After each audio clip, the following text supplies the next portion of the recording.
ॐ शुक्लाम्बरधरं विष्णुं शशिवर्णं चतुर्भुजं ప్రసన్నవదనం ధ్యాయేత్ సర్వ విఘ్నోపశాంతయే అని స్వామివారికి నమస్కారం చేసుకుని ఇవాళ మళ్ళీ మనం కొద్దిగా విష్ణు సహస్రనామంలో ఎంతో కొంత మళ్ళీ తెలుసుకోవడానికి ప్రయత్నం చేద్దాం. అప్పుడు ఏంటంటే మనకి ఈ వేదాలు శృతులు స్మృతులు అని ఉన్నాయి కదా, శృతుల గురించి ముందు చెప్పుకుంటున్నాము. ఆ వేదాలు మనకు 4 వేదాలు ఉన్నాయి, వాటి గురించి సపరేట్ గా చూసుకుందాము. వేదానికి ముఖ్యంగా ఏముంటాయంటే 4 భాగాలు ఉంటాయి. ఫస్ట్ భాగాన్ని, ఫస్ట్ చాప్టర్ ని సంహిత అనుకుందాము. అందులో అన్ని మంత్రాలు ఉంటాయి. తర్వాత దాంట్లో బ్రాహ్మణాలని ఉంటాయి. అవి ఏం చేస్తాయంటే ఈ మంత్రాలను ఉపయోగించి ఏ రకంగా యజ్ఞయాగాలు, క్రతువులు అవన్నీ ఎట్లా చేసుకోవాలి, పూజలు విధానాలు అవన్నీ ఈ బ్రాహ్మణాల్లో ఉంటాయి. Next second chapter. Third chapter ఆరణ్యకములను ఉంటాయి.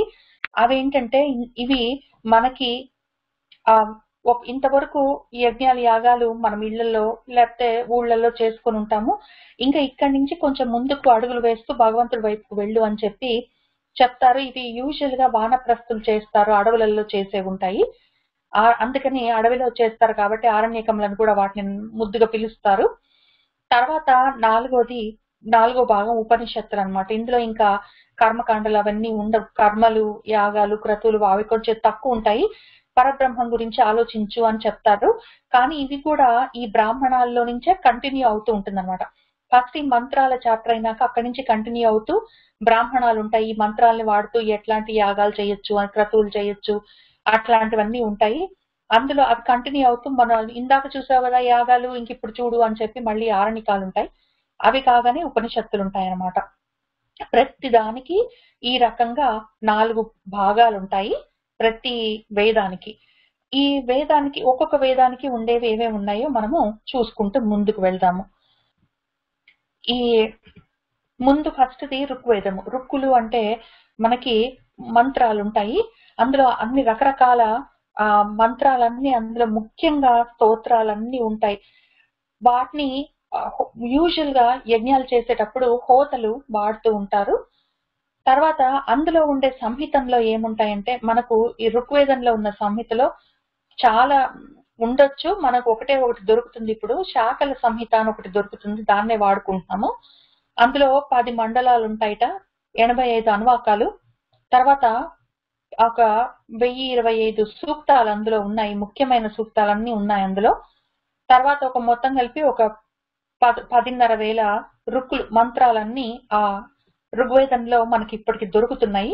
వీటిని పెట్టుకొని ఏ రకంగా మనము యజ్ఞయాగాలు చేయొచ్చు అని చెప్పి బ్రాహ్మణాల్లో రాసుంటారు. దానికి ఋగ్వేదానికి సంబంధించిన బ్రాహ్మణము మనకు సాంఖ్యాయన బ్రాహ్మణం ఒకటి దొరుకుతుంది ఇప్పుడు. తర్వాత ఇక్కడి నుంచి కంటిన్యూ అవుతూ ఆ సాంఖ్యాయన బ్రాహ్మణమే మళ్ళీ సాంఖ్యాయన ఆరణ్యకం అవుతుంది. అదే తర్వాత మనకి ఈ ఇందులో ఉన్న ఐతరేయ ఆరణ్యకము ఐతరేయ ఉపనిషత్తు అవుతుంది అనమాట. కాబట్టి ఎక్కడ ఆగినప్పుడు అది ఆరణ్యకం అయిపోతుంది, ఎక్కడి నుంచి ఉపనిషత్తు స్టార్ట్ అవుతుందని వేదాలు చదువుకునే వాళ్ళకి తెలుస్తుంది. ఈ ఒక్క పార్ట్ తీసుకొని ఉపనిషత్తుగా సపరేట్ గా చదువుకుంటారు, అట్లా చేస్తూ ఉంటారు అనమాట. ఈ రుక్కుకి అనుసంధానంగా ఉన్నది వేదము, ఆ ఉపవేదము ఆయుర్వేదం. దీనికి 4 ముఖ్యంగా మనకు మిగిలిపోయాయి. అందులో ఒకటి ఋగ్వేదానికి సంబంధించింది ఆయుర్వేదము. ఈ ఆయుర్వేదంలో ఉన్న విషయాల్ని తీసుకొని మళ్ళీ మనం అథర్వ వేదంలో కూడా సపరేట్ గా రాసుకుందాం, అది కూడా చూసుకుందాము. కాబట్టి మెయిన్లీ ఇవంతా ఈ వేదం మేజర్ గా ఈ యజ్ఞయాగాలతోటి ఎన్వైరన్మెంట్ ని ఎట్లా క్లెన్జింగ్ చేయాలి, ఈ యజ్ఞయాగాలతోటి ఈ మంత్రాలు చదువుతూ ఈ యజ్ఞాలు చేస్తూ ఉన్నప్పుడు మన లోపల ఎటువంటి చేంజెస్ వస్తాయి, మన ఆరోగ్యాన్ని ఎట్లా ఇంప్రూవ్ చేసుకోవాలి, ఇట్లాంటివన్నీ మనము దీన్ని వాడుకొని చూసుకుంటూ ఉంటాం అనమాట. అది ఋగ్వేదం. తర్వాత యజుర్వేదం అని ఉంటుంది. ఈ యజ్ అన్న ధాతువుకు అర్థము యజ్ఞము అని. కాబట్టి యజుర్వేదం మేజర్ గా ఎన్ని రకాల యజ్ఞాలు చేయొచ్చు, యజ్ఞ సంబంధంగా చాలా ఇన్ఫర్మేషన్ ఉంటుంది. ఇందులో 2 రకాల సంహితలు ఉన్నాయి ఇప్పుడు మనకి, కృష్ణ యజుర్వేదము, శుక్ల యజుర్వేదం అని. కృష్ణ యజుర్వేదము మనకి బ్రహ్మగారి దగ్గర నుంచి వచ్చిందని చెప్పుకుంటారు. అందులో తైత్రీయ సంహిత అట్లాంటివన్నీ ఉన్నాయి, మైత్రాయణి సంహిత అవన్నీ. అయితే తర్వాత ఏం జరిగిందిట, ఒకసారి వైశంపాయన ముని ఈ యజుర్వేదాన్ని ప్రపంచంలో వ్యాప్తి చేయడానికి అని చెప్పి ఆయన ఉన్నప్పుడు ఆయన యాజ్ఞవల్కుడికి ఆ మొత్తం యజుర్వేదాన్ని నేర్పించిన తర్వాత ఎందుకో మరి వైశంపాయనుడికి కోపం వచ్చి యాజ్ఞవల్కుడి మీద నువ్వు చదివిందంతా వదిలే, ఇంకా నేను చెప్పిందంతా మర్చిపో అని చెప్పి చాలా కోపం తెచ్చుకున్నాడు. అప్పుడు యాజ్ఞవల్కుడు సరే అని చెప్పి వెళ్ళి సూర్యోపాసన చేస్తే సూర్యుడే దిగొచ్చి ఆయనకి మళ్ళీ యజుర్వేదాన్ని చెప్పారంట. అప్పుడు చెప్పినప్పుడు ఈ యాజ్ఞవల్కుడు ఆయన సూర్యుడు చెప్పిన యజుర్వేదాన్ని ప్రపంచంలో ప్రమోట్ చేశారు. దాన్ని మనం శుక్ల యజుర్వేదం అని చదువుకుంటామని చెప్తూ ఉన్నారు. దాన్ని వాజస్ని అంటారు. ఈ మొత్తము మనకున్న ఎన్నో రకాల యజ్ఞాల్లో యాగాల్లో వాటిల్లో ముఖ్యంగా ఈ వాజస్ని కూడా ముఖ్యమైనది. అవబృధ స్నానాలు అవన్నీ దీంట్లోనే చేస్తూ ఉంటారు కాబట్టి. కానీ మన అదృష్టానికి రెండు ఉండిపోయాయి. బ్రహ్మగారు చెప్పిన కృష్ణ యజుర్వేదము ఉన్నది, తర్వాత సూర్యుడు చెప్పిన శుక్ల యజుర్వేదం, అన్ని మనం ఫాలో అవుతూనే ఉంటాం అన్నమాట. ఇందులో కూడా బ్రాహ్మణాలు ఉన్నాయి, ఎట్లా యజ్ఞాలు యాగాలు చేయాలని చెప్పి. ఈ తైత్రీయ బ్రాహ్మణమే తర్వాత మనకి ఉపనిషత్తులు కూడా అయ్యాయి. తర్వాత శుక్ల యజుర్వేదంలో ఉన్న శటపట బ్రాహ్మణము తర్వాత మనకి ఆరణ్యకమైంది, తర్వాత ఉపనిషత్తు కూడా వచ్చిందనమాట. అట్లా ఒక దాంట్లోంచి టెక్స్ట్ బుక్ కంటిన్యూ అవుతూ ఉంటుంది. ఈ యజుర్వేదంలో ఉన్నదాన్ని మనము ధనుర్వేదంగా ఉపవేదంగా వాడుకుంటాం. ఎందుకంటే యజుర్వేదం అంతా ఒక పని చేయడం కోసము, ఏదైనా సాధించడం కోసము ఆ రకంగా ఉంటుంది. చాలా వేదాలు ఉండిండొచ్చు, కానీ ముఖ్యమైన ఉపవేదం యజుర్వేదానికి ధనుర్వేదం అనమాట. తర్వాత మూడోది, ఇందులో తైత్రీయ ఉపనిషత్తు, కాఠోపనిషత్తు, ఇట్లాంటివి శ్వేతవరాహ ఉపనిషత్తు ఇట్లాంటివి ఉన్నాయి. ఆ రకంగా పైనుంచి కింది దాకా ఈ మైత్రేయని ఉపనిషత్తు, మైత్రేయ సంహిత చివరి దాకా మైత్రేయనీయ ఉపనిషత్తు అయిన దాకా నడుస్తూ ఉంటుంది ఆ టెక్స్ట్ బుక్, అక్కడి నుంచి అక్కడ దాకా అనమాట. తర్వాత సామవేదం, ఇందులోవి అవన్నీ మళ్ళీ ఋగ్వేదంలో ఉన్న మంత్రాలని ఎట్లా మనము గానాలు చెయ్యాలి అని ఉంటాయి. కాబట్టి ఈ ఋక్కులో నుంచి 8, 9 మండలాలు, మనకు 10 మండలాలు అని చెప్పుకున్నాం కదా ఋగ్వేదంలో. ఈ 10 మండలాల్లో నుంచి 2 మండలాలు తీసుకొని అదేం చేస్తుందంటే గానాలు అని చెప్పి అది సామ గానాలుగా మార్చి వాడుకుంటుంది. అవి దాని సంహితలు. ఒక 1000 ఉండేవని చెప్పుకుంటున్నారు. మనకు ఇప్పుడు ఓన్లీ 3 శాఖలే దొరికాయి, గౌతమ, జైమినీయ, రణయానిజ అని చెప్పి. ఇందులో కూడా మళ్ళీ ఎన్ని గానాలు ఉన్నాయి ఏమి అని చెప్పి లెక్కలు కొద్దిగా దొరుకుతున్నాయి. మొత్తం కలిపి మనకు ఒక 1875 ఉన్నాయి. అవి అందులో ఋగ్వేదం నుంచి తీసుకున్నవే మొత్తం ఉన్నాయి. ఒక 100, 90, 100, ఒక 110 మా సామగానానికి సపరేట్ గా స్పెషల్ గా ఉండిండొచ్చు, కానీ మిగిలినవన్నీ ఋగ్వేదం నుంచి వస్తున్నాయి. ఏం జరుగుతుందో చూస్తున్నారు కదా. ఋగ్వేదంలో నుంచే మనము తర్వాత యజుర్వేదము, అందులో నుంచే సామవేదము వెళ్తూ ఉంటుంది అనమాట. అట్లానే సంహితలో నుంచి బ్రాహ్మణాలు, ఆరణ్యకాలు, ఉపనిషత్తులు. కాబట్టి బేసిక్లీ రూట్ అంతా రుక్కులో ఉంటుంది మంత్రాల్లో, అక్కడి నుంచి నడుస్తూ ఉంటుంది అనమాట. అటు ఇటు నుంచి ఇటు వెళ్తుంటుంది, ఇటు నుంచి ఇటు వెళ్తుంటుంది. ఈ మొత్తం ఒకటే కుప్ప బేసిక్లీ. దాన్ని మనకు అర్థమయ్యేటట్టు ఆయన పాపం చాలా కష్టపడి విడదీశారు. ఇందులో ఈ సామగానాలు చేస్తున్న దాంట్లో మనకి బ్రాహ్మణాలు ఉంటాయి. ఇందులో కొద్ది లిస్ట్ ఇక్కడ రాశాను, జైమినీయము అట్లాంటివన్నీ. తర్వాత ఈ ముఖ్యమైనది ఇందులో నుంచి మనకు వచ్చింది బృహదారణ్యకం ఉంటుంది. ఈ శటపట బ్రాహ్మణం నుంచి ఈ బృహదారణ్యకం వస్తుంది. ఇందులో నుంచి మనకు బృహదారణ్యక ఉపనిషత్తు వస్తుంది అనమాట. ఈ ఉపనిషత్తు బృహదారణ్యక ఉపనిషత్తు అని చూసుకున్నప్పుడు ఇది దీనికన్నా ముందు బృహదారణ్యక అరణ్యకం అని ఉంటుంది. ఆ అరణ్యకం కన్నా ముందు చాప్టర్ శటపట బ్రాహ్మణం అని ఉంటుంది. అట్లా చూసుకోవాలన్నమాట. మళ్ళీ ఇవి కూడా కలిసే ఉంటాయి. ఇవన్నీ మనం సపరేట్ కొద్దిగా చేసుకొని చెప్పుకుంటున్నాం మనకు అర్థం అవ్వాలని, ఆ రకంగా అనమాట. కాబట్టి ఈ సామగానం చేస్తూ ఈ సామవేదంలో మనకి ముఖ్యమైన ఉపవేదము గాంధర్వ వేదము. తర్వాత చివరిగా ఉన్నది అథర్వ వేదం. ఇందులో కూడా ఒక 9 శాఖలు ఉన్నాయని చెప్పుకుంటున్నారు. కొన్ని ఉపనిషత్తులలో అట్లా రాసి పెట్టున్నది అక్కడ ఉండేది అని రెఫరెన్సెస్, కానీ 2 దొరుకుతున్నాయి, శౌనక, పిప్పలాడ అని. అందులో కూడా శౌనకం దొరుకుతుంది మనకి, పిప్పలాదం ఎక్కడుందో మరి కొంచెం ఉంది కొంచెం లేదు. ఇందులో మనకి ఎన్ని మంత్రాలు ఉన్నాయి, ఎన్ని కాండాలలో ఉన్నాయి, ఏ విషయాలను మేజర్లీ ఇది ఈ అథర్వ వేదంలో మందుల గురించిన విషయాలు ఎక్కువ ఉంటాయి.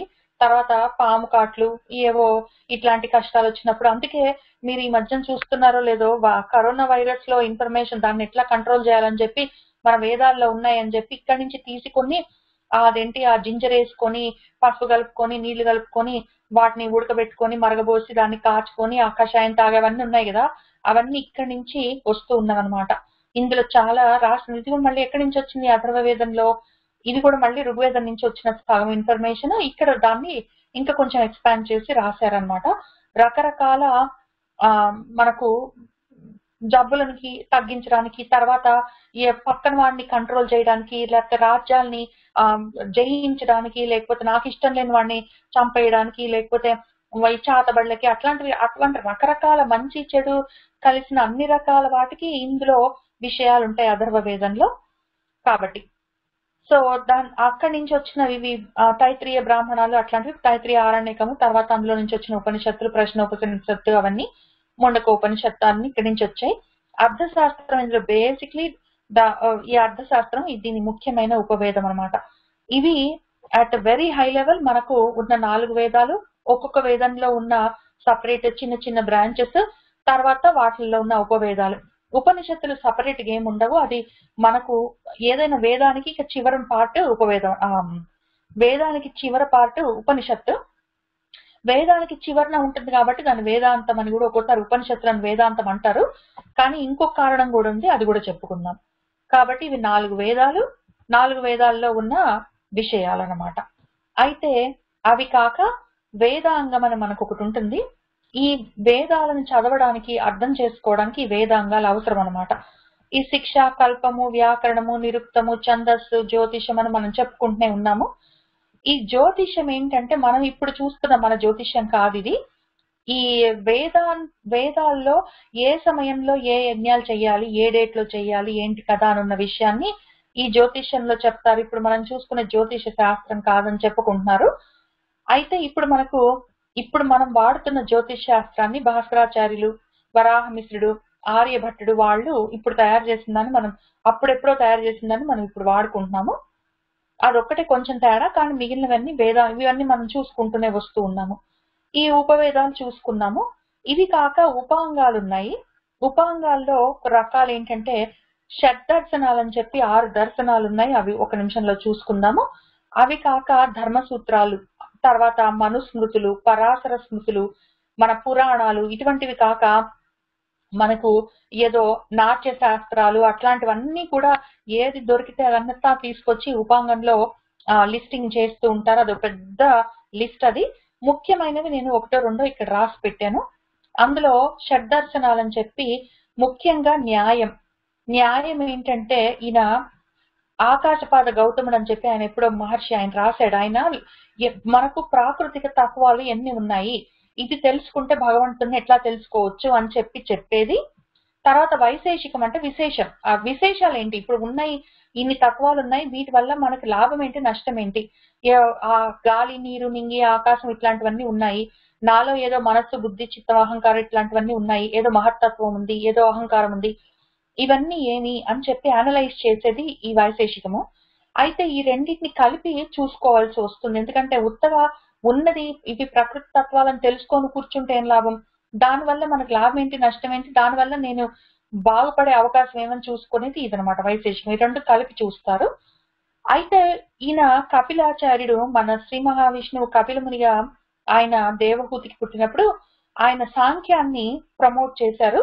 ఆ సాంఖ్యంలో ఆయన సాంఖ్య సూత్రాలను రాశారు. వీటన్నిటి సూత్రాలు ఉన్నాయి, న్యాయ సూత్రాలు, వైశేషిక సూత్రాలు అని ఉన్నట్టే వీటికి సాంఖ్య సూత్రాలు ఉన్నాయి.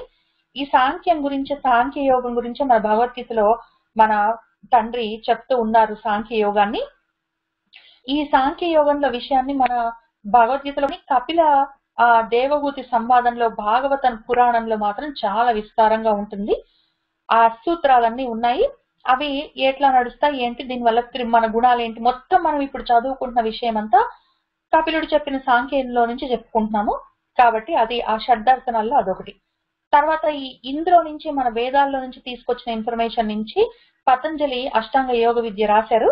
అది కూడా మనకు ఈ సాంగోపాంగంగా వేదాలు నేర్చుకోవాలనుకున్నప్పుడు ఉపాంగంగా ఈ షడ్దర్శనాల్లో మన పతంజలి అష్టాంగ యోగం కూడా ఉంటుంది. తర్వాత మీమాంస ఉంటుంది, పూర్వ మీమాంస, ఉత్తర మీమాంస అని. పూర్వ మీమాంసలో యజ్ఞాలు, యాగాలు ఎట్లా కరెక్ట్ గా చేయాలి, తప్పు చేస్తే మనకి వ్యతిరేక ఫలితాలు రావచ్చు, లేదా ఫలితం లేకుండా పోవచ్చు. ఫలితం లేకుండా పోవడం కొంచెం నయము, వ్యతిరేక ఫలితాలు మంచిది కాదు. కాబట్టి కరెక్ట్ గా ఎట్లా చేయాలి ఏమి అని చెప్పి దాని గురించిన డిస్కషన్, అనాలిసిస్ అవన్నీ పూర్వ మీమాంసలో ఉంటాయి. అంటే మన వేదాల్లో పూర్వ భాగంలో జరిగే విషయం గురించిన ఇన్ఫర్మేషన్ ఉంటుంది. ఉత్తర భాగంలో అంటే మన ఆరణ్యకంలో తర్వాత ఉపనిషత్తులలో ఉన్న విషయాల గురించి డిస్కషన్ ఉత్తర మీమాంసంలో ఉంటుంది. ఇవన్నీ కలిపి మనము షడ్దర్శనాలుగా ఉపాంగంగా వేదాలకు ఉపాంగంగా చెప్పుకుంటాము. ఇందులో ఉత్తర మీమాంసలో బ్రహ్మసూత్రాలు ఉంటాయి. వీటిని వ్యాసుల వారే రాశారు. పూర్వ మీమాంసను మాత్రం జైమిని రాశారు మీమాంస సూత్రాలని.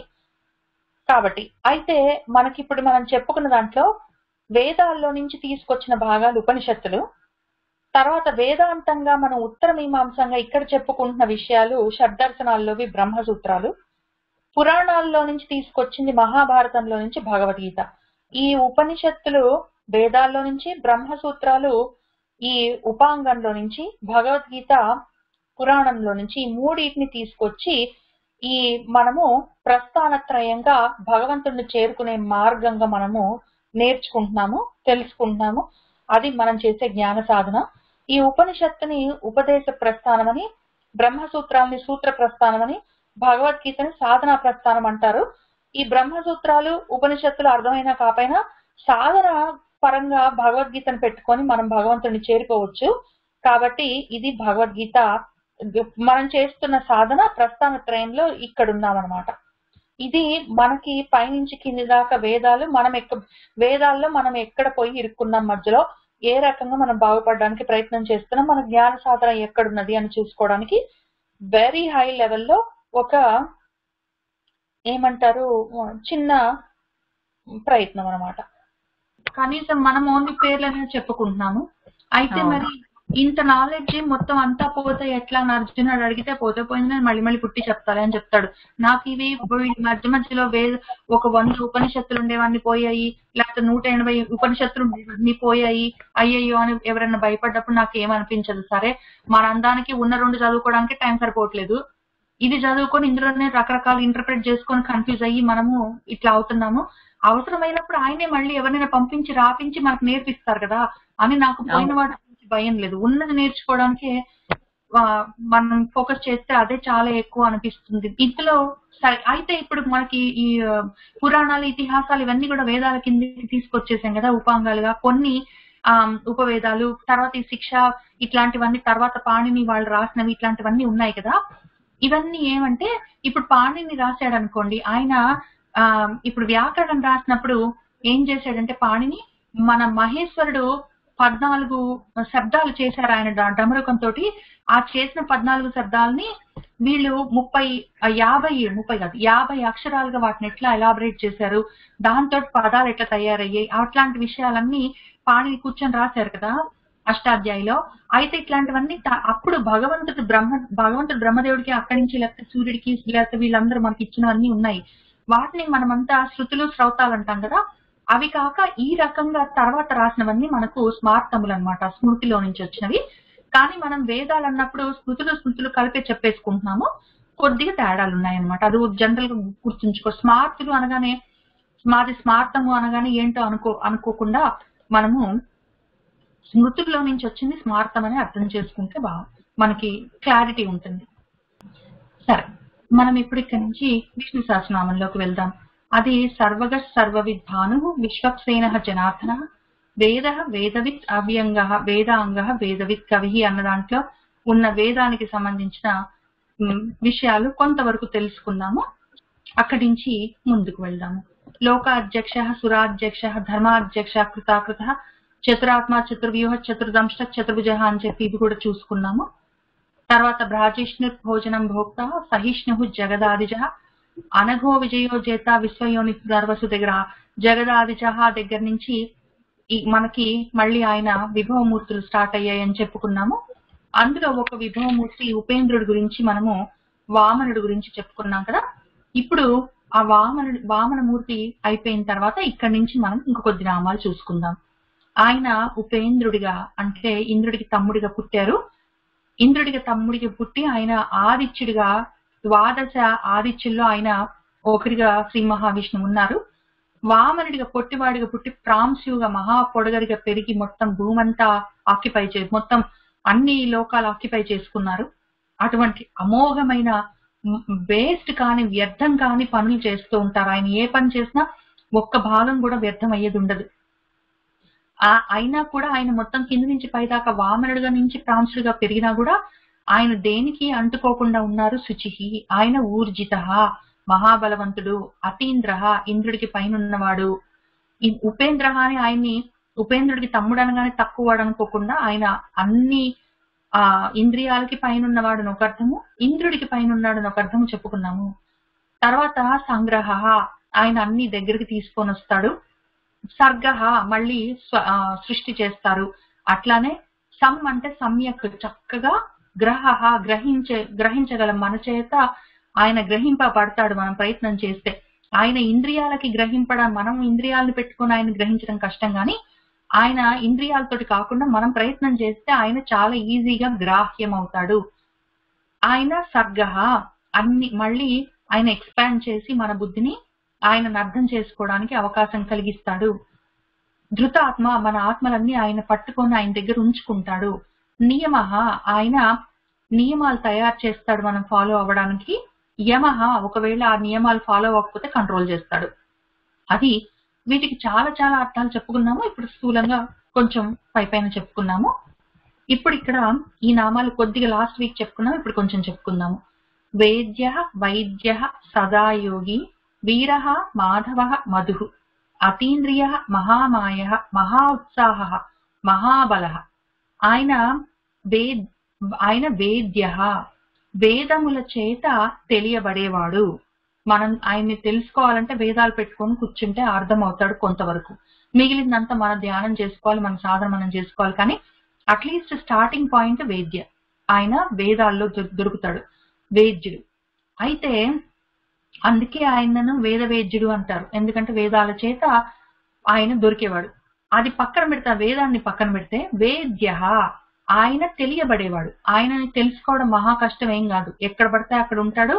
ఆయన గురించి తెలియడం కష్టమేమీ కాదు, ఓన్లీ ఏంటంటే కనపడ్డు కాబట్టి మనం నమ్మము. తర్వాత మాయ కప్పి ఉంది కాబట్టి మనకు ఆ ధ్యాస తక్కువ ఉంటుంది ఒక్కోసారి. వేద్య అంటే తెలియబడేవాడు. తర్వాత వేద్య అంటే తెలియబడవలసిన వాడు. మనం తెలుసుకోవాల్సింది ఏంటంటే ఆయన్నే తెలుసుకోవాలి. ఆయన తెలియబడతాడు ఈజీగా, మనం తెలుసుకోవాలన్నా మనకు ఆ ధ్యాస ఉండాలి, అది రెండోది. మూడోది, తెలుసుకోవాల్సింది ఆయన్నే, ఇంకా వేరే దారిన పోయేవన్నీ తెలుసుకోవాల్సిన అవసరం లేదు. ఏది తెలుసుకుంటే ఇంకోటి తెలుసుకోవాల్సిన అవసరం ఉండకుండా ఉంటుందో అటువంటి వాడు ఈ స్వరూపం, కాబట్టి ఆయన వేద్యుడు. మనం తెలుసుకోవడానికి వీలుగా ఉన్నవాడు, మనం తెలుసుకోవలసిన వాడు, మన చేత మనం ఆ ప్రయత్నం చేసి ఆయన్ని తెలుసుకోవాలి. కాబట్టి ఆ మూడు ఆయనే, కాబట్టి ఆయన వేద్య. వేద్య అన్న నామానికి మూడు అర్థాలు ఉన్నాయి. కాబట్టి ఎవరిని తెలుసుకోవాలి? ఆయన్నే. ఎట్లా తెలుసుకోవాలి? ఆయనే మనకి హెల్ప్ చేస్తాడు, ఆయనే జ్ఞానము, ఆయన్నే పెట్టుకొని ఆయన్ని తెలుసుకోవాలి, దీపాన్ని పెట్టుకొని దీపాన్ని చూసినట్టు. తర్వాత మనము తెలుసుకున్న తర్వాత ఏమవుతామంటే మనం ఆయనే అవుతాము. ఎన్నో రకాలుగా వేద్యకి మనము ఆ జవాబు అర్థం చెప్పుకుంటూ పోవచ్చు. జ్ఞానము ఆయనే, తర్వాత ఆ జ్ఞాని ఆయనే, తర్వాత ఆ జ్ఞాన సాధన అన్న యాక్టివిటీ కూడా ఆయనే, ఆయన వేద్యుడు. అయితే ఈ మొత్తం ఈ వేదాలన్నీ తెలుసుకొని విషయమంతా జ్ఞానమంతా తెలుసుకొని ఉన్నవాడు కాబట్టి ఆయన వైద్యుడు. మొత్తం వేదాలు తెలిసిన వాడిని వైద్యుడు అంటారు. శాస్త్రం తెలిసిన వాడిని శాస్త్రవేత్త అన్నట్టు, శాస్త్రి అన్నట్టు, శాస్త్రవేత్త అన్నట్టు వైద్యుడు. అందులో ఇంకొక అర్థం ఏంటంటే వైద్య అన్నదానికి, ఒకవేళ మనకి ఈ సంసారం అనే ఈ బాధలో నుంచి బయటపడడానికి, ఈ బాధను తగ్గించడానికి ఆయన వైద్యుడిగా ఉంటాడు. మనల్ని ఈ బాధల్లోంచి, రకరకాల బాధల్లోంచి ఆయన బయట పడేయగలడు. అయితే ఈ ఒక్క విషయం మాత్రం మాట మాటకు మనం చెప్పుకుంటుంటాం, గుర్తుపెట్టుకుంటూ ఉండాలి. మనమంతా మన సొంతానికి మనం బయట పడలేము, ప్రయత్నం మాత్రం మనం చేయగలము. చిత్తశుద్ధితోటి మనం చేయగలిగినంత ప్రయత్నం మనం చేస్తే బయట పడేసేది మాత్రం ఆయనే చెయ్యాలి. మనమే ప్రయత్నం చేసి మనమే బయటపడదామని ప్రయత్నం చెయ్యొచ్చు, కానీ బయట పడే అవకాశం మనకు లేదు. కాబట్టి ప్రయత్నం ఒకటే మనం చేస్తాము, బయట పడేసేది ఆయన, కాబట్టి ఆయన వైద్యుడు. తర్వాత సదాయోగి. ఈ సదాయోగికి చాలా అర్థాలు ఉన్నాయి. దీన్ని సదా యోగి అని అర్థం చేసుకోవచ్చు, లేదా సదా అయోగి అని అర్థం చేసుకోవచ్చు. ఈ రకంగా కొన్ని అర్థాలు, 4-5 అర్థాలు చెప్పుకుందాము. సదా యోగి అంటే ఆయన ఎప్పుడూ యోగీశ్వరుడే, ఆయన ఎప్పుడు యోగంలోనే ఉంటారు. ఆయన ఎప్పుడు ధ్యానంలోనే ఉంటారు. ఏం ధ్యానం చేస్తారు అంటే ఆయన ప్రపంచ సృష్టి గురించి ఆలోచిస్తూ ఉంటారు, ధ్యానం చేస్తూ ఉంటారు, ఆ పని చేస్తూ ఉంటారు, దాన్ని నడిపిస్తూ ఉంటారు, దాన్ని అందులో ఉన్న మనందరి గురించి ఆలోచిస్తూ ఉంటారు. అదే ధ్యానం ఆయనకి, వేరే ధ్యానమే లేదు. ఏకం ఒక్కటే ఆలోచన పెట్టుకొని కూర్చున్నారు ఆయన. కాబట్టి అదే ధ్యానంగా అదే ప్రాణంగా ఉన్నారు కాబట్టి ఆయన సదా యోగి అని ఒక అర్థం ముఖ్యంగా. రెండోది ఏంటంటే యోగము అంటే కలపడం కదా, కాబట్టి ఆయన సదా మనల్ని మన కోరికలతోటి కలుపుతారు, మనల్ని మోక్షం అనే కోరికతోటి కలుపుతారు. మనకి ఏది కావాలంటే మనకు అది ఇస్తూ ఉంటారు, అంటే మనకు కావలసిన వాటితోటి మనల్ని యోగం చేస్తూ ఉంటారు కాబట్టి ఆయన యోగి అని ఇంకొక అర్థం చెప్పుకోవచ్చు. తర్వాత ఆయన సదా యోగి అంటే ఆయన కూడా కలుస్తూ ఉంటారు, మనలోనే ఉంటారు, మనతో కలిసే ఉంటారు కాబట్టి యోగి. మనల్ని మనకు కావలసిన వాటితో కలపడము, మనల్ని మన మోక్షంతో కలపడమే కాకుండా ఆయన మనతో కలిసి ఉంటారు కాబట్టి కూడా ఆయన సదా యోగి అని మూడో అర్థం కూడా చెప్పుకోవచ్చు. తర్వాత ఇంకోటి ఏంటంటే అయోగి అన్నప్పుడు ఆయన విడదీస్తారని కూడా అర్థం, మనల్ని సంసారం నుంచి విడదీస్తారు. తర్వాత సదా యోగిగా మనల్ని మోక్షానికి కలుపుతారు కాబట్టి ఇటు విడదీస్తారు కాబట్టి అయోగి, ఇటు కలుపుతారు కాబట్టి యోగి అని కూడా దాన్ని సదా యోగిని సదా అయోగి అని కూడా రకరకాలుగా దానికి వ్యాఖ్యానాలు కూడా చెప్పారు. కాబట్టి సదా యోగి ఆయన, ఇన్ని పనులు ఆయన అదే పనిలో చేస్తూ ఉంటారు.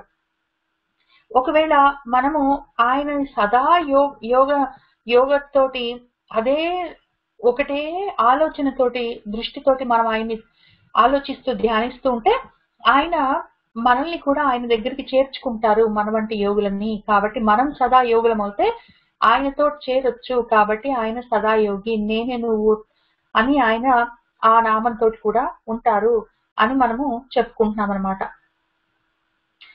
పైగా ఇంకొక ఆరో అర్థం ఏంటంటే ఈ సదాయోగికి యోగము అంటే ఆయన భగవద్గీతలో చెప్తూనే ఉన్నారు కదా, యోగము అంటే మనము సమత్వ భావాన్ని పెంచుకోవడము, సమత్వ భావం పెంచుకో, ద్వంద్వాతీతంగా ఉండు అని ఆయన చెప్తూనే ఉంటారు భగవద్గీతలో.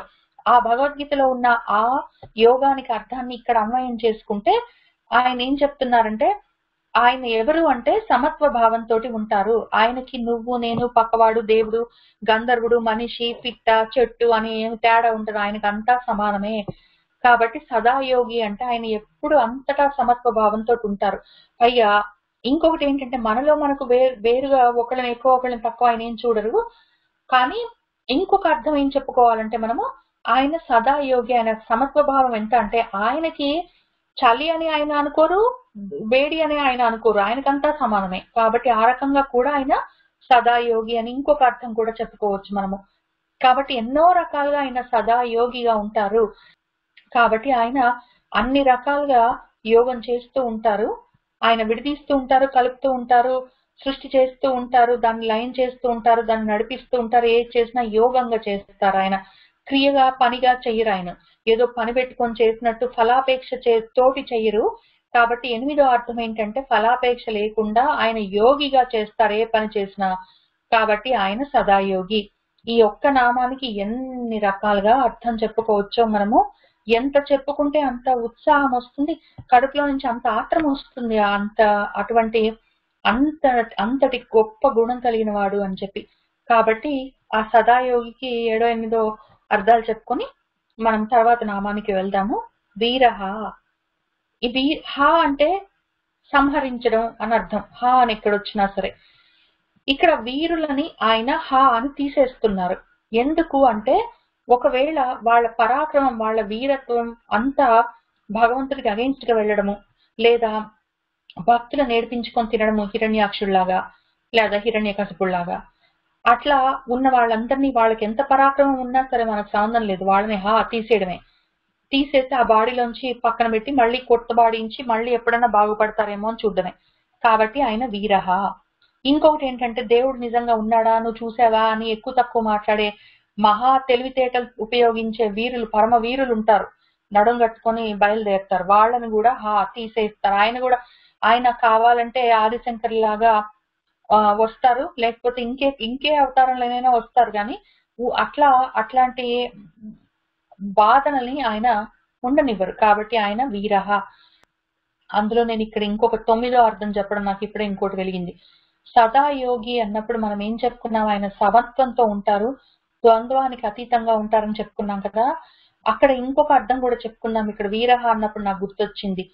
ఈ ఈ ద్వంద్వానికి ఇంకొక అర్థం ఏంటంటే భగవంతుడు నేను అని సపరేట్ గా రెండు ఉన్నామని చెప్పుకోకుండా అద్వైతం, ద్వైతం లేదు, రెండు లేవు, ఒకటే అని చెప్పుకున్నప్పుడు ఆ రకమైన ద్వంద్వాలు అంటే మనకు చలి, వేడి, దుఃఖము, సుఖము, ఏడుపు, నవ్వు ఇట్లాంటి ద్వంద్వాలు మనకు ఉంటాయి. ఆయనకుండే మనకు ఆయనకి కలిపి ఉన్న ద్వంద్వం ఏంటంటే నువ్వు నేను సపరేట్ గా ఉన్నామని చెప్పి. ఆయనకు అట్లాంటి ద్వంద్వం లేదు, ఆయనకి ఒకటే మొత్తం కలిపి. కాబట్టి ఆ రకంగా కూడా ఆయన సమత్వం చూపిస్తారు. నువ్వు నేను వేరు కాదు, మనం ఒకటే అని చెప్తూనే ఉంటాడు. వేదాల్లో చెప్తాడు, ఉపనిషత్తుల్లో చెప్తాడు, ఇంగ్లీష్ టెక్స్ట్ బుక్ లో కూడా రాసి చెప్తాడు. ఆయన అన్ని రకాలుగా నువ్వు నేను ఒకటే అని చెప్తూనే ఉంటాడు. కాబట్టి ఆ రకంగా కూడా ఆయనకు సమత్వం ఒకటే ఉన్న పదార్థం అని చెప్తున్నాడు. కాబట్టి సదా యోగి ఆయన. ఆ రకంగా అట్లా కాదు నువ్వు నేను అని అనుకున్న వాళ్ళని పోనీ నీ ఇష్టం వచ్చినట్టు అనుకో అంటాడు. నువ్వు నేను పక్కన ఇంకోటి ప్రపంచం కూడా ఉన్నది అంటే మంచిది, విశిష్టాద్వైతం, నీ ఇష్టం వచ్చిన పేర్లు పెట్టుకో కదా అంటాడు. అయినా కూడా అసలు నువ్వు లేవు అంటే మాత్రం ఆయన ఊరుకోడు. అది వీరహ అన్నదానికి ఇంకొక అర్థం అనమాట. పైగా వీరహ అన్నదానికి ఇంక మూడో అర్థం చెప్పుకుంటే ఇంకా బాగుంటుంది. ఇక్కడ ఇదే నామము మనకి లలితా సహస్రనామంలో కూడా కొద్ది తేడాలతో వస్తుంది. అందులో వీరులు అంటే పరాక్రమం కలిగిన వాళ్ళు, బాగా మనలాగా ఓపిక చేసుకొని బలం పుంజుకొని భగవంతుడి గురించి సాధన చేస్తున్న మనందరం వీరులమే కదా. ఇప్పుడు ఒకవేళ నిజంగా కూడా లలితా సహస్రనామాన్ని ఫాలో అవ్వాలంటే నిజంగా కూడా కుండలి యోగ సాధనం, హఠయోగ సాధనం, ప్రాణాయామము, ఆసనాలు ఇవన్నీ చెయ్యాలంటే కొంచెం ఒళ్ళు గట్టిగా ఉండాలి, కొంచెం స్ట్రెంగ్త్ ఉండాలి.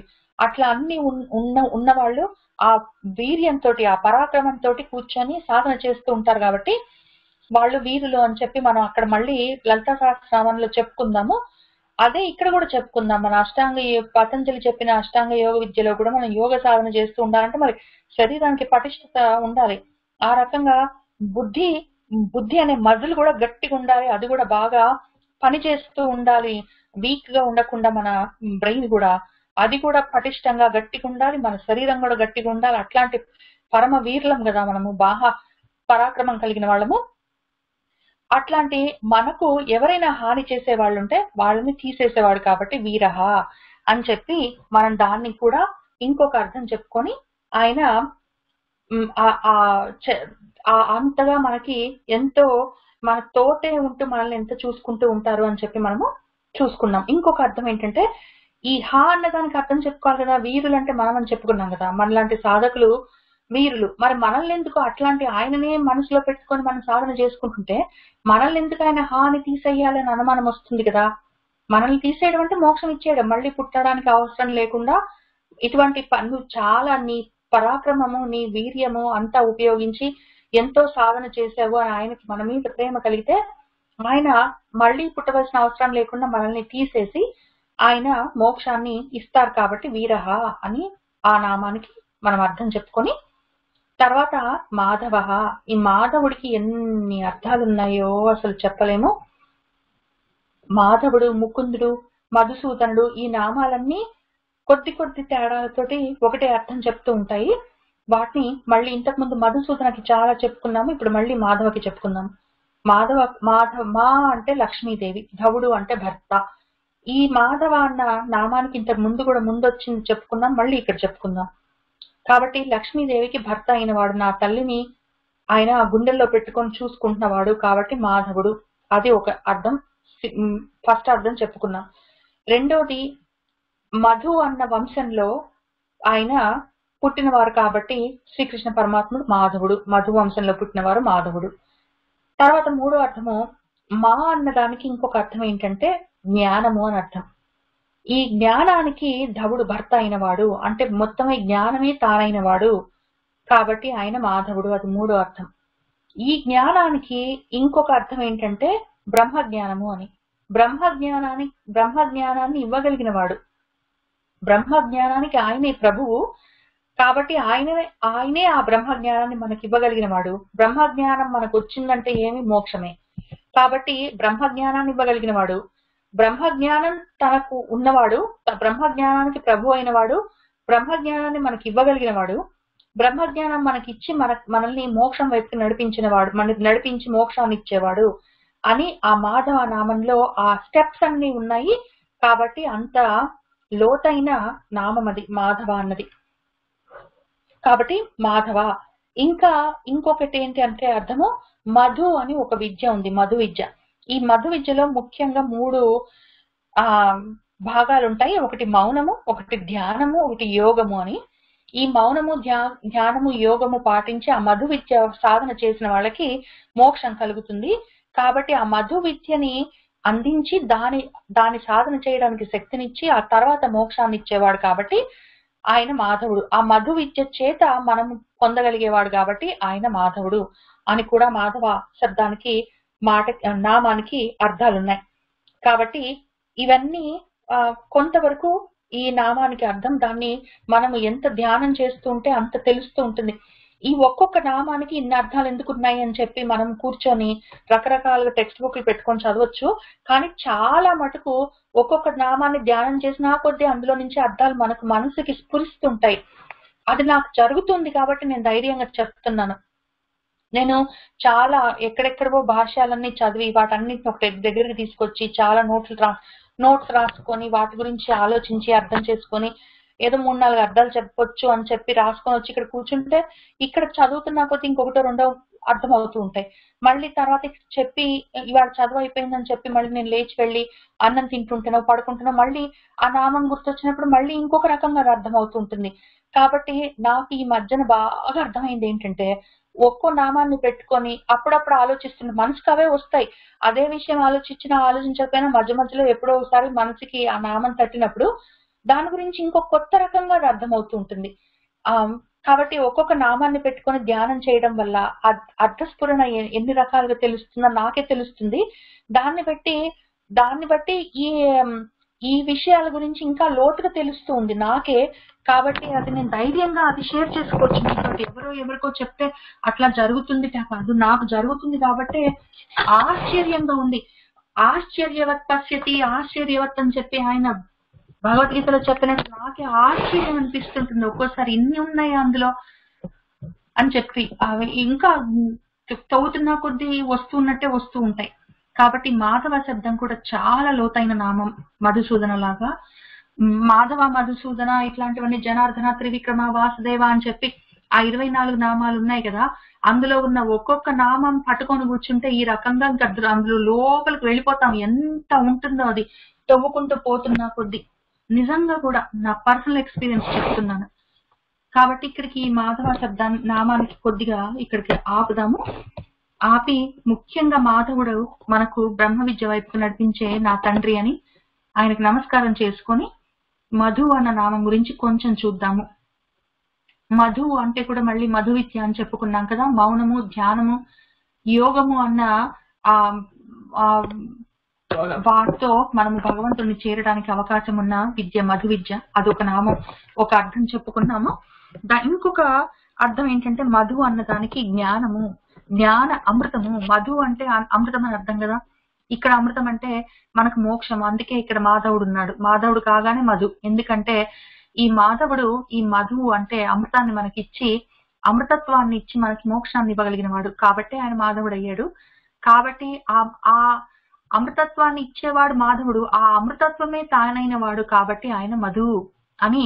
ఈ అమృతము ఆయనే, అమృతానికి ప్రభు అయిన వాడు ఆయనే, ఆ మోక్షానికి అది ఇచ్చేవాడు ఆయనే. కాబట్టి పక్కనే ఉన్నాయి ఆ నామాలు మధు అన్నవి. కాబట్టి మధు అన్న నామం అది. తర్వాత ఇంకొక అర్థం ఏంటంటే ఈ ఆయనలో ప్రతిదీ మధువే, ఆయనలో ప్రతిదీ తేనెలాగా అత్యంత తీయగా ఉన్న పదార్థమే, తక్కువ ఉన్నది మధురమైంది కాంతి అసలు ఏమీ లేదు. కాబట్టి ఆయన మధుస్వరూపము. అందుకే ఆయన మధురాష్టకంలో అంతా అనుభవించి ఆయన రాశారు మధురాష్టకాన్ని. కాబట్టి ప్రతిదీ అమృత స్వరూపమే, ప్రతిదీ మధుర స్వరూపమే. మధురము అంటే అమృతం కాబట్టి ఆ స్వరూపమైన వాడు కాబట్టి ఆయన మధు. ఇంకొకటి ఏంటంటే తలుచుకున్నంత మాత్రం చేత మనసుని ఆయన ప్రక్షాళనం చేయగలడు కాబట్టి మధు. ఇంకొక నార్మల్ మనం జనరల్ ప్రపంచంలో చూసే విషయం ఏమంటే మధువు అంటే తేనె అని ఉందనుకోండి. ఈ తేనెకు కొన్ని లక్షణాలు ఉంటాయి. తేనె మనము ఎన్నాళ్ళైనా దాన్ని క్లారిఫై చేసి పక్కన పెట్టుకుంటే నీళ్లు అవి తగలకుండా జాగ్రత్తగా చూసుకుంటే దానికి అసలు ఎక్స్పైరీ డేట్ ఉండదు. ఇంకా అది ఎప్పుడు అట్లా ఉంటుంది. ఒకవేళ అప్పుడెప్పుడో నేను నవలల్లో కూడా చదివాను. ఈ ఏమంటే ఇప్పుడు కేవ్స్ లో అట్లా ఉంటాయి కదా, రాజులు అట్లా తవ్వుకునే సొరంగాల్లో వాటిల్లో అక్కడక్కడ ఈ మధుతోటి తేనెల కుండలు అట్లాంటివి టైట్ గా సీలింగ్ చేసి పెట్టుకుంటారంట. ఒకవేళ బంకర్స్ లో పెట్టుకున్నట్టు అనమాట. ఒకవేళ రాజులు లేకపోతే ఏదో యుద్ధాలు అట్లాంటివి జరిగి రాజులు పారిపోదలుచుకున్నప్పుడు పెద్ద సొరంగాలు ఉంటే మరి ఫుడ్ అవన్నీ అందులో పెడితే పాడైపోతాయి కదా. కాబట్టి ఇవి పెట్టుకుంటే ఎప్పుడైనా ఎన్నాళ్ళైనా సరే, కొన్ని 100 ఏళ్ళైనా సరే, తర్వాత ఒకవేళ వెళ్ళినా కూడా అది అక్కడ ఉంటుంది ఫుడ్ లాగా అనమాట, వాళ్ళకి అవసరమైనప్పుడు వాడుకోవడానికని. అప్పుడు చదివి చాలా ఆశ్చర్యపోయాను. కానీ నిజమే, నేను తర్వాత కూడా చూశాను. ఎన్ని రోజులైనా సరే దానికి యూజువల్ ఎక్స్పైరీ డేట్ ఉండదు. అది ఒక లక్షణం దానికి. పైగా దాంట్లో మనం ఒకవేళ తేనె తింటే దాంట్లో వేస్ట్ పదార్థం, వ్యర్థ పదార్థంగా మలంగా బయటికి వచ్చేది ఏమి ఉండదు. మొత్తం అంతా యూజ్ అవుతుంది అనమాట శరీరంలో. అదో దానికి ఇంకో లక్షణం అది ఆ తేనెకి. అది తర్వాత చాలా తీయగా ఉంటుంది, తినరాకుండా ఉంటుంది. కొంచెం తింటే బాగుండదు, సైడ్ ఎఫెక్ట్స్ ఉంటాయి, అట్లాంటివి ఉండవన్నమాట. ఈ రకంగా భగవంతుడు అనే తేనె మనం ఎంత మధువుని గ్రోలినా కూడా ఆ తీపి తగ్గదు, ఆ మధురత్వం, ఆ మధుకున్న ఆ మధురత్వం తగ్గదు. అది మనకి చెడు చేస్తుందని ఉండదు. అది దాన్ని పక్కన పెట్టి, సరే దేవుడే కదా, ఇప్పుడు నాకు పనులు ఉన్నాయి, ఉద్యోగం చేసుకోవాలి, పిల్లల్ని పెంచాలి, ఏదో చెయ్యాలి, డబ్బులు సంపాదించాలి, ఇవన్నీ అయినాక ఎప్పుడో ఒకప్పుడు చూస్తాలే అంటే ఈ లోపల పాడైపోయింది, ఏదో ఆపిల్ పండు పక్కన పెట్టుకుంటే అది తర్వాత తిందాం అంటే పాడైపోయింది, కుళ్ళిపోయింది, పడేద్దామని ఆ టైప్ లో ఉండదు. ఇది ఈ మధులాగా పక్కన వెయిటింగ్ చేస్తుంటుంది అనమాట. మనకి ఎప్పుడో తీరిచ్చుకొని పాలిచ్చుకొని మనం వచ్చి సరే ఉన్నావా, ఇంకా సరే నీ గురించి చదువుతా అంటే మంచిది అని మళ్ళీ అంతే మధువుతో, అంతే తేనెలకే ఆ మృదుత్వంతో ఆయన మన దగ్గర ఉంటారు. కాబట్టి ఎన్నో రకాలుగా తేనెకు భగవంతుడికి అంత ఏకత్వం ఉన్నది. కాబట్టి మనము దాని గురించి చెప్పుకుంటున్నాం అనమాట. ఆయన మధువు అందుకని అంత తేనె స్వభావం. ఆయన అసలు ఎప్పుడు కోపం తెచ్చుకోవాలని నేను కోపం నేను తెచ్చుకుంటానని చెప్తాడు. అవసరమైనప్పుడు తెచ్చుకొని కోపాన్ని ఆయన చూపిస్తాడు, ప్రదర్శిస్తాడు. కాబట్టి కానీ ఆయనకు జనరల్ గా కోపం కూడా ఉండదు. అటువంటి అంత ఆయన మధురాష్టకం ఎందుకు రాశారంటే మరి ఈ నామం చూసి తట్టుకోలేకనే ఆయన మధురాష్టకం రాశాడు మరి. కాబట్టి మధుహు అని ఈ ఒక్క నామాన్ని, మధుని మాధవాన్ని పక్కన పెట్టుకొని కూర్చుంటే ఎన్ని గంటలో దాని గురించి ఆలోచించవచ్చు. ఎంత ఆలోచిస్తే అంత లోతుకు పోతూనే ఉంటుంది ఆ ఆలోచన. నేను చేస్తున్నాను కాబట్టి చెప్తున్నాను. ఏదైనా ఒక నామం పెట్టుకొని కూర్చోండి, దాని గురించి ఆలోచించండి, దాని గురించి ధ్యానం చేయండి అని పాపం వాళ్ళు టీవీలో చెప్తుంటారు. కానీ అది నిజంగా అనుభవిస్తే గానీ తెలియదు. ఎందుకంటే ఎంత ఆలోచిస్తే అంత ఉంటుంది అందులో, ఎంత ఆలోచిస్తే అంత అందం ఉంటుంది. పోనీ ఆ తక్కువ అందంతో ఉంది, బోర్ కొట్టిందని కూడా ఉండదు పైగా. కాబట్టి మధు అని చెప్పుకొని మధుకి మళ్ళీ ఎప్పుడైనా అవకాశం ఉన్నప్పుడు మళ్ళీ వెనక్కి వచ్చి మళ్ళీ మాట్లాడుకుందాం. తర్వాత అతీంద్రియ, ఆయన ఇంద్రియాలన్నిటికీ పైన ఉంటారు. ఈ ఇంద్రియాలన్నిటికీ పైన ఉంటారు ఎందుకు మనకంత ముఖ్యము అంటే ఈ తర్వాత జరుగుతున్న వాటికి అది ముఖ్యము. ఆయన ఇంద్రియాలన్నిటికీ పైన ఉంటారు. ఇంత మధు, ఇంత తీయగా ఉన్నవాడు మనతో పాటే ఉండొచ్చు కదా. అంటే ఈ తీపిని పట్టుకోవడానికి ఈ ఇంద్రియాలన్నీ ఎందుకు ఇచ్చాడు నాకు దేవుడు?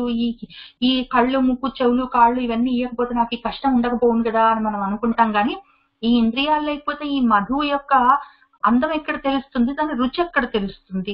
ఈ మధు అన్న నామం ఉంది కాబట్టి నన్ను ఇష్టం వచ్చిన సార్లు మధు మధు మాధవ మాధవ అనుకుంటున్నాను. అంత రుచి నా నోటికి, చూస్తూ ఉన్నాను కళ్ళకి, అనుకుంటూ ఉన్నాను మనసుకి. అంత రుచి నాకు ఆ అనుభవం కావాలంటే మరి ఇంద్రియాలు ఉండాల్సిందే కదా. ఎందుకు వాటిని తిట్టుకోవడం, కళ్ళని, నోటిని?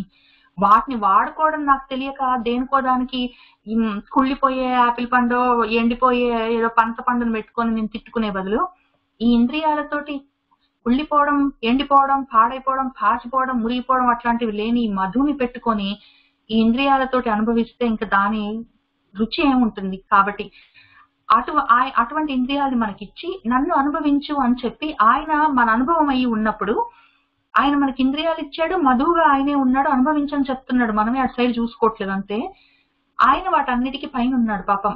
ఇక్కడి నుంచి మహామాయ దగ్గర నుంచి తర్వాత ఇంకా ఆయన యొక్క లక్షణాలు మళ్ళీ ఇంకా కొన్ని మొదలవుతున్నాయి, అవి చూసుకుందాము. కాబట్టి ఇక్కడ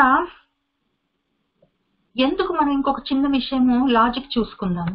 ఆయనని మనం ఎందుకు చూడలేము, నా కంటితోటి ఎందుకు చూడలేను, నా నోటితోటి ఎందుకు ఆయన్ని రుచి చూడలేను యాక్చువల్ గా అంటే, మరి ఆయన ఇంద్రియ లోపల తానే ఆయన ఉన్నాడు. నా కన్ను చూసుకోలేదు కదా.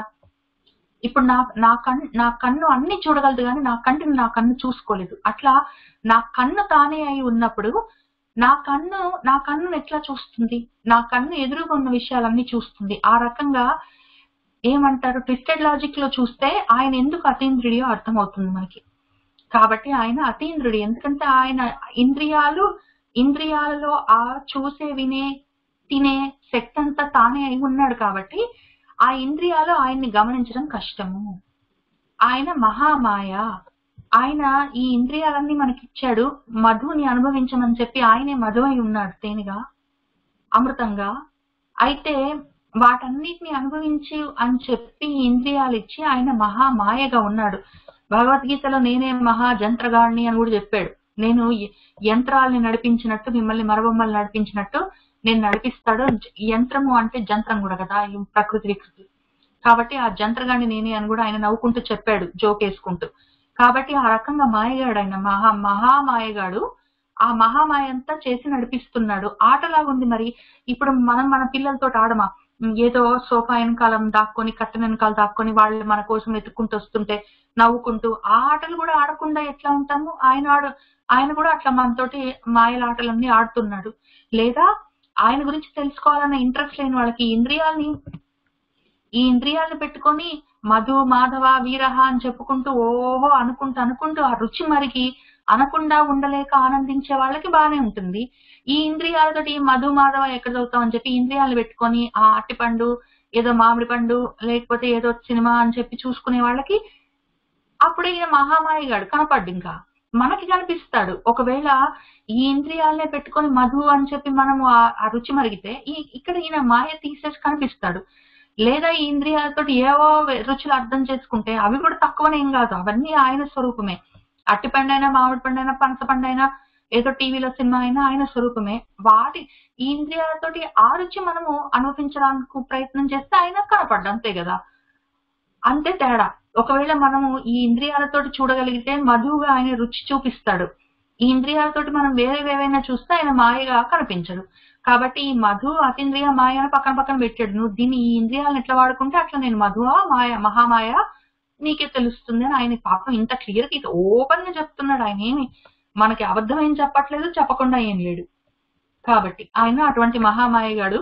ఈ మహామాయగాడు ఏం చేస్తున్నాడు మనవాడు అంటే, మహోత్సాహ, మహాబల, మహాబుద్ధి, మహావీర్య, మహాశక్తి, మహాద్యుతి అని చెప్పి ఇన్ని పనులు చేస్తుంటాడు కూర్చొని. అవేం పనులు చూద్దాం. 6 పనులు.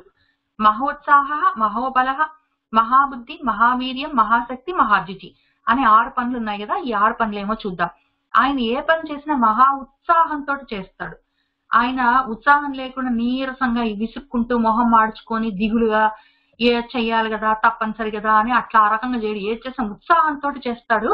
మనల్ని కూడా అట్లా ఉత్సాహంతో చేయమని చెప్తాడు. ఫస్ట్ చాప్టర్ లో, సెకండ్ చాప్టర్ లోనే భగవద్గీతలో కళ్ళు తుడుచుకో, ఉత్సాహంగా చేయి, ఏది చేసినా ఏడవకు, మా శుచహ, ఏడవకూడదు, తప్పు అని చెప్తాడు. ఆ రకంగా ఆయన మనల్ని ఏడవనీయడు. మనం ఏడుస్తే ఆయన చూడలేడు. ఆయన కూడా బాధపడుతూ పనిచేయడు, ఉత్సాహంగా చేస్తాడు. అది ఫస్ట్ ఇమీడియట్ అర్థం దానికి. మహా ఉత్సాహం, ఉత్సాహం కూడా కాదు. ఇంకొక అర్థం ఏంటంటే, మహా పక్కన పెట్టి ఉత్సాహము. సహ అన్నప్పుడు మనము సహనం అనే అర్థం చెప్పుకున్నాం కదా. సహ అన్న ధాతువుకి, రూట్ కి సహనము అని అర్థం ఉందని చెప్పుకున్నాం కదా. ఆ రకంగా ఆయన మహా సహనవంతుడు. ఇంకా అసలు చెప్పరానంత సహనం ఆయనకి. కాబట్టి ఆయన మహా సహనం కలిగిన వాడు. కాబట్టి మహా ఉత్సాహుడు అని చెప్పి మనము ఈ నామానికి ఆ రకం అర్థం కూడా చెప్పుకోవచ్చు అనమాట. చెప్పుకున్నాక ఈ ఉత్సాహంతో ఆయన ఎన్నో పనులు చాలా ఉత్సాహంగా చేస్తూ ఉంటాడు. ఈ ఉత్సాహము అన్నది ఒక గొప్ప ఐశ్వర్యము. కాబట్టి ఆ ఐశ్వర్యం అన్న విషయం గుర్తుపెట్టుకుందాం. తర్వాత మహాబలం. ఆయన ఈ ఉత్సాహంతో ఏం చేస్తున్నాడు అంటే, ఉత్సాహం బానే ఉంది కానీ చేయడానికి ఒంట్లో ఓపిక లేకపోతే ఏం చేస్తాము. కాబట్టి ఆయన ఈ మహామాయతోటి, ఆ మహామాయ రూపమైన ఈ ప్రకృతిని ప్రపంచాన్ని సృష్టించాలంటే మహా ఉత్సాహంతో ఆయన పని మొదలుపెట్టి మహాబలంతో ఆ పని చేస్తున్నాడు. ఆయన బలం లేకపోతే ఏం చేస్తాడు మొత్తం. కాబట్టి ఆయన మహాబలంతో మహా ఉత్సాహంతో మహామాయని క్రియేట్ చేస్తున్నాడు. కాబట్టి ఆయన మహాబలహ అని చెప్పుకుంటున్నాం అనమాట. ఆయన ఒక రకం బలం కాదు, ఆయన దగ్గర ఈ ఉత్సాహము బలం మధ్యలో ఆయనకి చాలా రకాల ఐశ్వర్యాలు ఉన్నాయి. ఆయనకి బోలె డబ్బులున్నాయి, మహాశక్తి ఉంది, బాగా చదువు ఉంది, జ్ఞానం ఉంది, ఆయనకు అన్ని ఉన్నాయి, ఏవి కావాలో అన్ని ఉన్నాయి, అన్ని తయారు చేసే తెలివితేటలు ఉన్నాయి. అటువంటి బలంతో ఆయన ఈ మహామాయని ప్రకృతిని తయారు చేయడానికి ప్రయత్నం చేస్తున్నాడు కదా, అది మహాబుద్ధితో చేస్తున్నాడు. మహాబలం ఉంది, మహా ఉత్సాహం ఉంది, కానీ అది ఎట్లా చేయాలో తెలివితేటలు లేకపోతే ఎందుకు దండగా. ఉత్సాహంతో చెయ్యాలని ఉరకలు వేస్తున్న మనసు ఉంది, శరీరానికి బలం ఉంది, కానీ బుద్ధి లేకపోతే ఏం చేస్తాము. ఆయన అట్లా కాదు, ఆయన మహాబుద్ధిమంతుడు, చాలా తెలివితేటలు కలిగిన వాడు.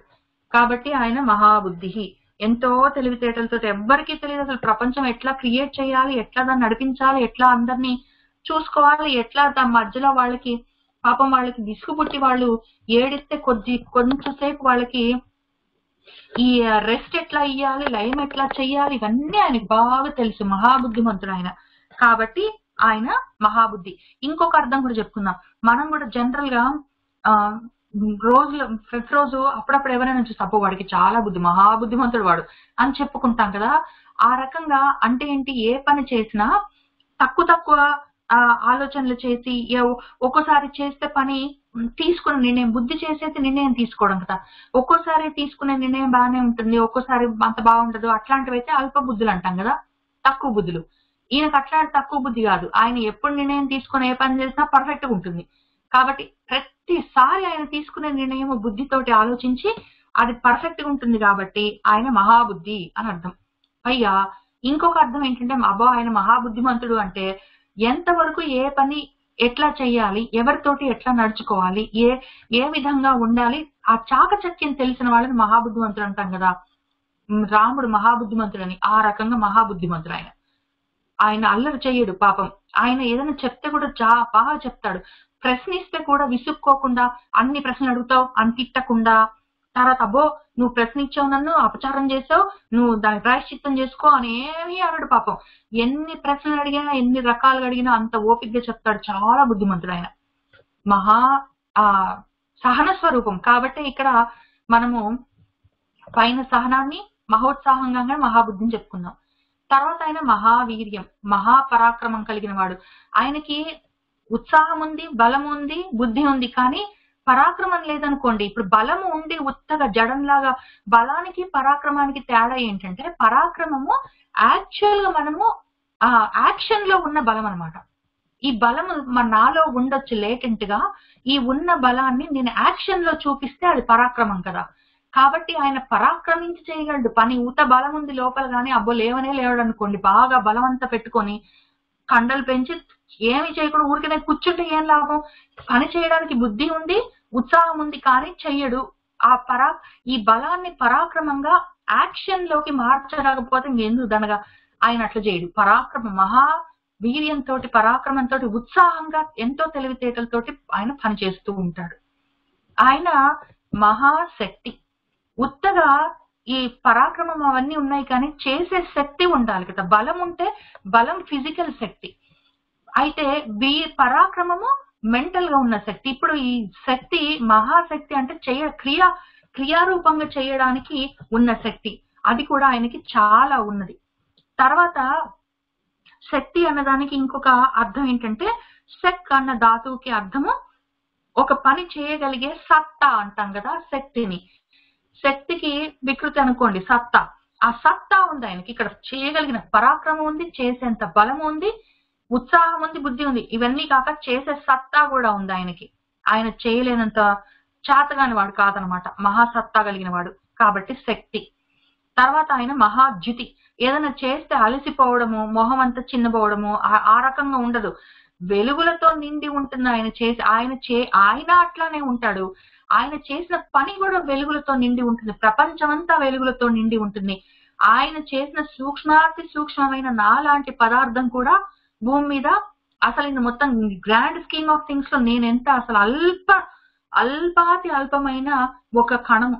కానీ నేను కూడా ఇంత జ్యుతితోటి వెలుగుతూ ఉన్నాను అంటే ఏమి అర్థము? అంత మహాద్యుతి ఆయనకి.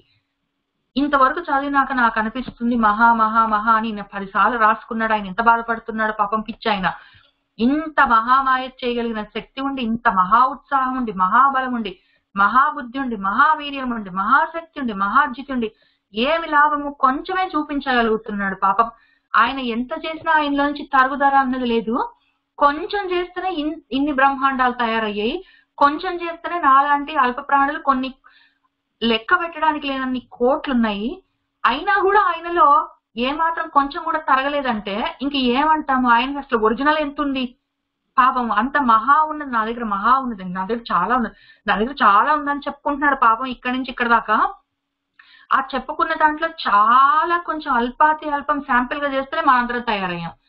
పెద్ద సముద్రంలో పెద్ద సముద్రం ఉంటుంది, దానికి అలలు ఎంత కొంత ఉంటుంది. ఆ అలలను చూసి అబ్బాయి ఎంత పెద్ద పెద్ద అలలు అనుకుంటాం కానీ పైన ఏరోప్లేన్ లో ఎక్కి చూస్తే కింద సముద్రం ఎంత విశాలంగా ప్రశాంతంగా ఎంత లోతుగా ఎంత వెడల్పుగా ఉంటుంది. ఆ అలలు ఎన్ని అలలు ఉన్నా కూడా అది ఎంత అల్పం ఈ సముద్రానికి కంపారిజన్ లో. ఆ రకంగా ఈయన మహాబుద్ధి, మహావీర్య, మహాబలం, మహోత్సాహం, మహాశక్తి, మహాజితి ఇంత ఉన్నాయి. ఇందులో అత్యంత స్వల్పమైంది ఉపయోగిస్తేనే ఇన్ని బ్రహ్మాండాలు తయారయ్యాయి. అసలు ఆయన్ని అర్థం చేసుకోవాలంటే ఎంత ఉంటాడో కదా. ఏమో అది ఆలోచిస్తే ఇంకా ఆశ్చర్యం అనిపిస్తుంది. అటువంటి అందుకే ఇక్కడే రాసుకున్నాడు ఆయన అనిర్దేశ్య వపుహు. కాబట్టి ఆయన వపు అంటే శరీరము. ఆయన ఎంత ఉంటాడంటే చెప్పడం కష్టము. ఆయన ఉన్న దాంట్లో కొద్ది మాత్రం మహా అల్పం తీసి ఆయన బ్రహ్మాండాలు తయారు చేస్తే ఆయన ఒరిజినల్ది అనిర్దేశ్యం. అసలు నిర్దేశించడానికి మెజర్ చేయడానికి ఉండదు, అంత ఉన్నది ఆయన శరీరము. అందులో నుంచి అంత పెద్ద సముద్రంలో నుంచి 2 అలలు బయటికి కనిపించినట్టు మన బ్రహ్మాండాలు ఉన్నాయి, ఇన్ని కోట్ల బ్రహ్మాండాలు. అంతటి శ్రీమంతుడు ఆయన. అంతటి మేయము అంటే మానము, కొలమానం అంటాం కదా, మెజర్మెంట్. ఆ రకంగా మెజర్ చేయలేని ఆ ఆత్మ ఆయన. అంత ఇమ్మెజరబుల్, అసలు మెజర్ చేయడానికి లేనంత, కొలతకు అందనంత వాడు. అందుకే మహాలని రాసుకున్నా కూడా అంత బుజ్జిగా ఉంది ప్రపంచం, మహాద్రిద్రత. అయితే ఇక్కడ ఆపుదాము అమేయాత్మ దగ్గర. ఇక్కడ ఈ మహామాయని ఈ మహామాయ దగ్గర నుంచి మహోత్సాహం, మహాబలం, మహాబుద్ధి, మహావీర్యం, మహాశక్తి, మహాద్యుతి ఈ 6 ఉన్నాయి కదా. ఈ 6 మళ్ళీ మనం వెనక్కి వెళ్తే మనకున్న 6 స్వామివారి గుణాలు, 6 గుణాలని చెప్పుకుంటాం కదా ఆయనకున్నది. ఇప్పుడు మనకి ఏమున్నాయి? ఆయనకున్న 6 గుణాలు. మన సంకర్షణుడికి బలము జ్ఞానం అని చెప్పుకున్నాం కదా. ఈ మహాబలము మహాబుద్ధి ఈ 2 సంకర్షణ వ్యూహానికి ఉన్న గుణాలు. తర్వాత మనము శక్తి తేజస్సు అనిరుద్ధుడు అని చెప్పుకుంటున్నాం కదా, మహాశక్తి మహాద్యుతి అని. ఈ 2 మనవాడు అనిరుద్ధుడివి. తర్వాత మిగిలిపోయినవేమి? మహోత్సాహము మహావీర్యము ఈ 2 మన ప్రద్యుమ్నుడివి. ఈ ప్రద్యుమ్నుడి మహా ఉత్సాహం అంటే ఐశ్వర్యం అని చెప్పుకున్నాం కదా, ఐశ్వర్యము వీర్యము ప్రద్యుమ్నుడివి, బలము బుద్ధి సంకర్షణుడివి, శక్తి ఈ ద్యుతి ఈ 2 మన అనిరుద్ధుడివి. ఈ 6 కలిపి ఉన్న ఈ 6 గుణాలు ఈ మహామాయగాడు మన వాసుదేవమూర్తికి ఉన్నాయి. కాబట్టి ఈయన వాసుదేవుడు. ఇక్కడ ఉన్న 6 గుణాలతో ఉన్న మిగిలిన 3 వ్యూహాలు. మొత్తం ఈ మహామాయ దగ్గర నుంచి మహాద్యుతి వరకు మళ్ళీ ఆ వ్యూహ రూపాలుగా ఉన్న పరమాత్మకి నమస్కారం చేసుకొని, ఇన్ని రూపాలుగా ఉన్న స్వామి ఎంత అనిర్దేశ్యంగా మనము నిర్దేశించి ఇంత ఉంటాడులే అని మనం ఊహించుకోవడానికి లేకుండా ఉన్నటువంటి ఆయన శరీరము. తర్వాత ఇంకా ఈ వపుకి వేరే అర్థం కూడా ఉన్నది, మళ్ళీ వచ్చే వారం చెప్పుకొని అక్కడి నుంచి వెళ్దాము. అటువంటి శ్రీమంతుడు ఆయనకు బిడ్డనై ఉన్నాను, నా అంత అదృష్టం ఇంకెవరికి ఉండదు. ఆయన అమేయాత్మ అని చెప్పుకొని ఇక్కడ వరకు మళ్ళీ కొంచెం వ్యూహాలు చెప్పుకున్నాం కదా, ఆయన గొప్పతనాలు, ఆయన గుణాలు, ఆయన వ్యూహాలు. ఇక్కడి నుంచి మహాద్రిద్రుత్ అని పెద్ద పెద్ద కొండలు మోస్తాడు, మహేశ్వాసో బాగా బాణాలు వేస్తాడు, మహీభర్త భూమికి భర్త అయిన వాడు వరాహవతారం, శ్రీనివాస అని చెప్పి ఇక్కడి నుంచి మళ్ళీ ఆయన ఆడుకునే బుజ్జి బుజ్జి ఆటలన్నీ ఉన్నాయి కదా.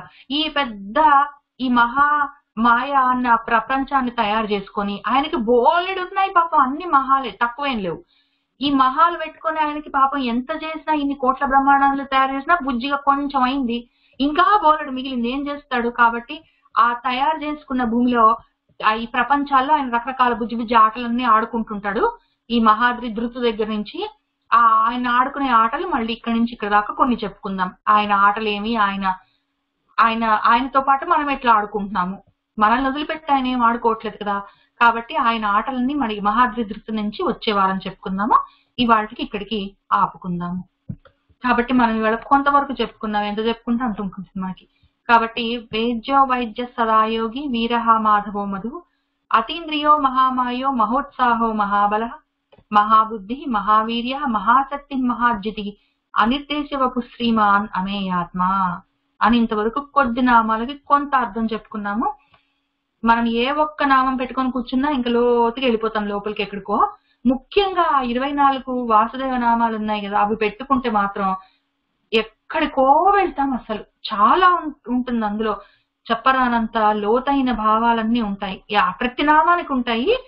కానీ సరే, సర్వం